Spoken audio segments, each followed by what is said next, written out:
This press conference follows a series of engagements held by the Federal Capital Territory Administration with the leadership of young people to aggregate issues affecting the non-indigenous and the indigenous people of FCT. We have since persuaded key stakeholders in our constituency to desist from joining agents of destructions. First and foremost, we want to commend the Honorable Minister of FCT, Barrister Nyesom Wike, for his proactiveness approach of dialogue in addressing the grievances of the youths of FCT and initiating a developmental strides that have transformed our city under his leadership within a very short period of 1 year into becoming a city that all Nigerians can take as a pride. Since assuming of office, the Honorable Minister has demonstrated a clear commitment to foster a more inclusive and progressive Abuja. His initiatives have not only addressed immediate concerns, but have also set foundations to sustainable development. The challenges in leadership have brought a measurable shift in the mood of the city, with a renewed hope and optimism among the residents. Issues of discussion: number 1, embrace peace and dialogue among youths. We call on youths of Abuja, most especially the non-indigenous and even the indigenes of FCT, to embrace peace and dialogue. Our country, Nigeria, belongs to all of us, and we must own it with a sense of responsibility.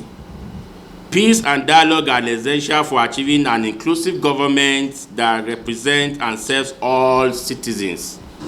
Let us work together to foster unity and collaborations, ensuring that our voices contribute positively to the development of our dear FCT.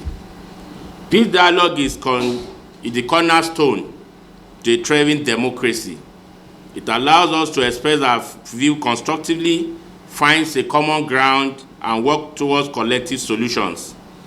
By embracing these principles, we can present and prevent the forces of divisions and divisions of coerce from taking root in our communities. I urge all youth of Abuja to reject violence and embrace peace and dialogue. Number 2, review of the ministerial town hall meeting. The ministerial town hall meeting has been an instrument in bridging the gap between the government and the youth of FCT. Our review suggests that this engagement should be sustained periodically. We urge all youth of Abuja, both resident and indigenous, to maintain the spirit of peaceful coexistence by providing the government with credible information that can help us with policies that address our needs and aspirations. The town hall meeting has provided a platform for open-door policy and communications, and have allowed for a direct address of issues that matters most to the youth. It is crucial that we also continue this engagement so as to ensure that our voices are heard and that our concerns are addressed timely and in an effective manner. The dialogue is also sustained between the government and the youth, will also lead to a more informed and inclusive policy making. 3, support for the Honorable Minister of FCT. We must recognize the unprecedented achievement of the minister with just 1 year in office, his commitment to development of youth and engagement of young people in policies and programs. Therefore, we request that the minister remain focused and do not be succumbed to distractions, as we realize that distractors are everywhere. People who feel they want to become minister, people who feel the minister is for some certain invested interest. The minister is a minister of unity because he's a minister of the Federal Capital Territory. Let us support him and build on these achievements. And we appreciate him and his magnanimity in creating a mandate secretary youth He had told us that the President and Commander-in-Chief of Armed Forces had approved the creation of the Mandate Secretary for Youth Development in FCT, and we appreciate him for this singular honor to us. The progress we have witnessed in FCT is a testament of what we can achieve when leadership is both visionary and inclusive. Barrister Wike has set a new standard for governance in FCT. Hitherto, everybody knows what FCT was, and we can see for ourselves now. It is imperative that we support him and support his continuous efforts. By standing together, we can ensure that the momentum of development is not hindered by those who seek to derail it. We have done noble, and the youth of FCT have as well done noble. And we cannot destroy what we are clamoring to build.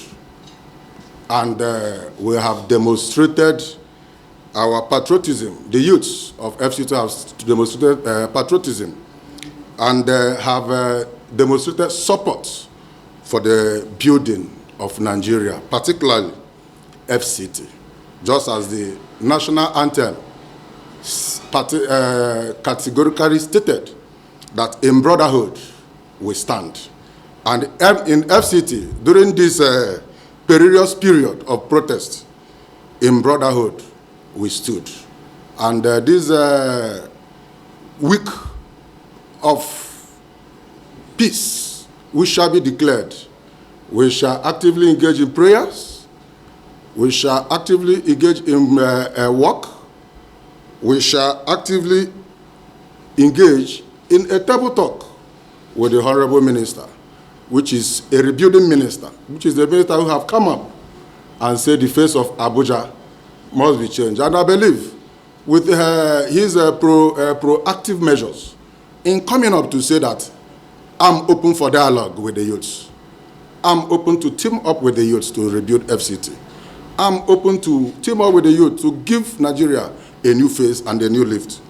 I think it's also important that we made it known that we're also seeking a table talk with him for all inclusiveness. And we're also asking, at the same time, that there should be a youth-oriented inclusiveness in policy making to ensure that our views, our grievances, our beliefs are captured in decision making as far as FCT is concerned. Because we believe, just as the FCT minister said, that anything that touches FCT touches Nigeria as a whole. And anything we get right in FCT, it also means that Nigeria is getting it right. So whenever the program is coming up, please ensure that women are included, because we have so much to tell youth of this country. You cannot destroy what you have made, what you have achieved. The FCT minister is working night and day to ensure that there's peace, there's so much progress in the city center, and yet you don't honor him, you don't owe him respect. Please, let's come together and ensure that there's peace in this nation called Nigeria.